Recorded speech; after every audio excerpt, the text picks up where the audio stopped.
Alright, y'all, so sorry for the lack of videos. I'm still sick. 17 fucking days, dude, of this shit. I don't really talk about it on here that often, but I was like born with a really shitty immune system, so I just get sick for longer. I don't know, man. Like when I get sick with something, it just takes forever to fuck off. And it's kind of shitty when I want to upload every day and I can't because my voice is like AFK half the time.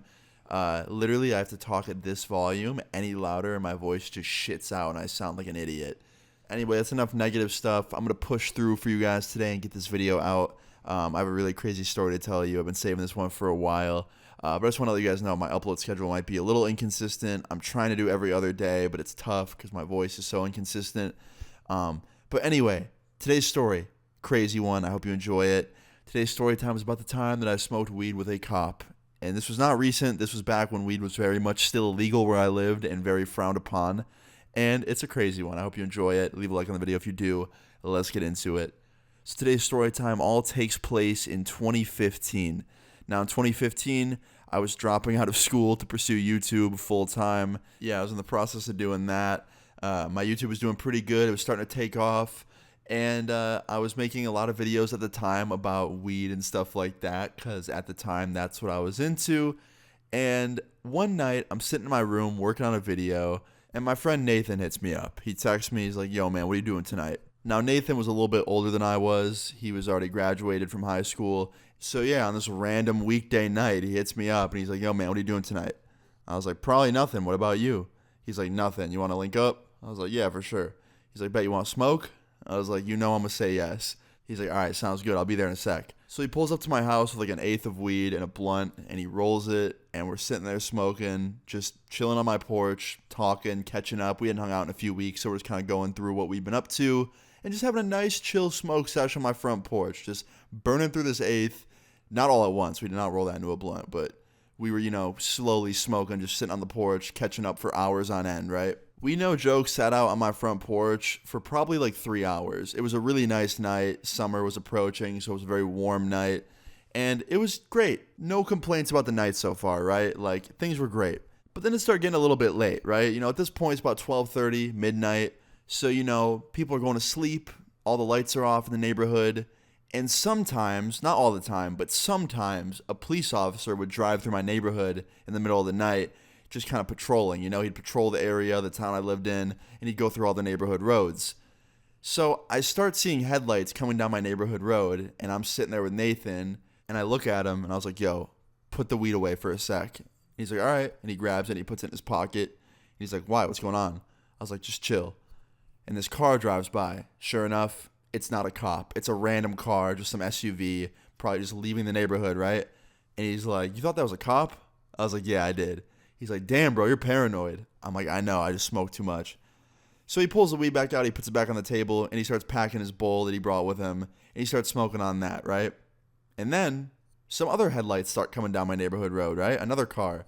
This time, I'm like, you know what? I'm not falling for it this time. I'm not letting the paranoia get the best of me. I'm not going to be a paranoid fuck. It's definitely not a cop, like whatever, right? Sure enough, this car starts slowing down. And before I can even process what's going on, the blue and red lights flick on, and he pulls in my driveway. Just right in my driveway, pulls right up to my house. And I was like, oh, shit. Now, Nathan quickly put the weed and the bowl into his hoodie pocket as fast as he could, but it was too late. The cop already probably saw it. Plus, we just both reeked like weed, and it was very obvious what we were doing. So anyway, the cop pulls up to my house. He gets out of the car. He leaves his lights on, which was really annoying because people were in my house sleeping, and they were very bright. And, probably shine through the windows, and I don't want to get in trouble with my parents, but, whatever. But anyway, the cop walks up to my porch, he walks up to me, and he's like, who lives here? And I was like, I do. And he's like, you own the house? I was like, no, my mom does, but I live here. He's like, you know why I pulled in here and talked to you? I was like, no. Now, obviously, I knew why, but I was acting like I didn't know. And he's like, look, I saw you guys smoking something that looked like a pipe. Were you smoking something? Tobacco, weed, other stuff. I was like, I wasn't. And then my friend speaks up. He's like, no, I wasn't either. And the cop goes, all right, guys, let's cut the shit. It reeks like skunk out here. You both have the reddest eyes I've ever seen in my fucking life. Just tell the truth. Truth goes a long way with me. Now, before I could even say anything, Nathan already cracked. He was like, all right, listen, we smoked a little bit of weed, okay? Like, please don't tell our parents. And the cop goes, okay, where is it? And Nathan pulls out the bowl and he hands it to the cop.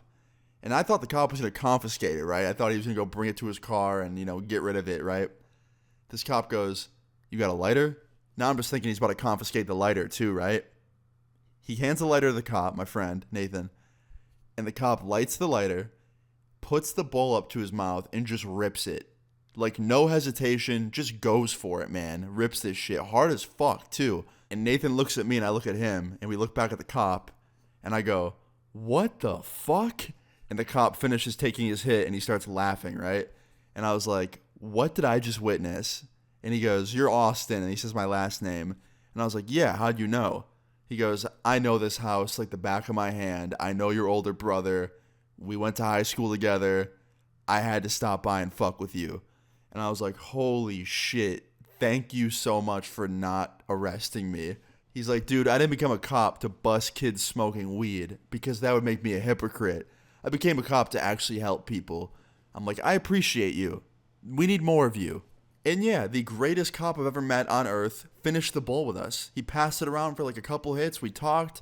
I went inside and woke my brother up, and then he came out and, caught up with his friend.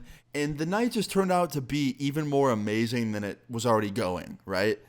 So afterwards, the cop says, thanks for letting me smoke with you guys. It was good meeting you, Austin. He said goodbye to my brother. And he went off to go patrolling for the rest of the night, right? And he just left me with one of the greatest stories that I could tell, man. It's one of my favorite stories. Like, out of any story I've told, I feel like this is definitely top 5. Like, the dude smoked on duty with us. Like, that's just so crazy to me. No one ever found out. He's still a cop to this day. Still one of the coolest cops I've ever met.